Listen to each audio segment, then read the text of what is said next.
मैं मनीषा, मेरे YouTube channel पे आपका स्वागत है। और मैं आज आपके लिए नई चीज़ लेके आई हूँ जो अभी आने वाला है, शिवरात्रि पूजा। शिवरात्रि पूजा में क्या क्या सामग्री लगते हैं वो मैं आज आप लोग को बताऊंगी। और ऐसे तो बहुत लोग सब कोई पूजा करते हैं शिवरात्रि में, सब कोई फास्टिंग करते हैं, सबका अलग अलग तरीका होगा पूजा करने का, सामग्री लेने का। मैं आज अपना तरीका आप लोग से शेयर कर रही हूँ। और चलिए देखते हैं। देखिए, ये मेरा पूजा का थाली है और मैं आप लोग को दिखा रही हूँ कि मैं क्या क्या पूजा में यूज करती हूँ। शिव जी का पूजा में एक लोटा ये जल है, ये चंदन है जो चंदन में यूज करती हूँ, पीला चंदन।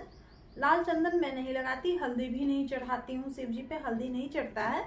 और ये केला है फल में, और मिश्रीकंद फल में लिए हैं, शकरकंद लिए हैं, अंगूर लिए हैं, बैर लिए हैं, पान का पत्ता है, धतूरा है, ये देखिए फल में मक्को है, बेलपत्र है, और ऐसे ही कुला फूल है, माला है, समी का पत्ता है। समी का पेड़ का पत्ता भी बहुत जरूरी होता है चढ़ाना।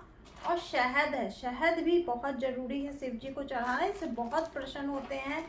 और केसर, केसर भी चढ़ता है शिव जी को। और ये पार्वती माता का श्रृंगार का सामान है। और भांग है ये, और ये कपूर है जो धूप बत्ती जलाएंगे हम लोग, और ये धूप बत्ती है, और ये दिया है तो जला के आरती करते हैं। मेरा तो बस इतना ही है सामग्री।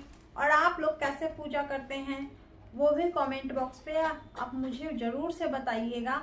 और कमल का फूल चढ़ाना ना भूलें, कमल का फूल भी बहुत ज़रूरी है, शिव जी उससे बहुत प्रसन्न होते हैं। और ऐसे तो शिव जी एक लोटे के जल से ही प्रसन्न हो जाते हैं, पर हम लोग चढ़ाते हैं, सब कुछ नियम है, चढ़ाते हैं, जो बनता है उतना ही चढ़ाते हैं, पर चढ़ाते ज़रूर हैं। चलिए आप लोग भी पूजा कीजिए शिवरात्रि का, और मैं मिलती हूँ अगले ब्लॉग में।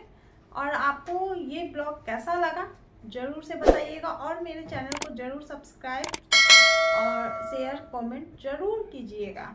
Thank you.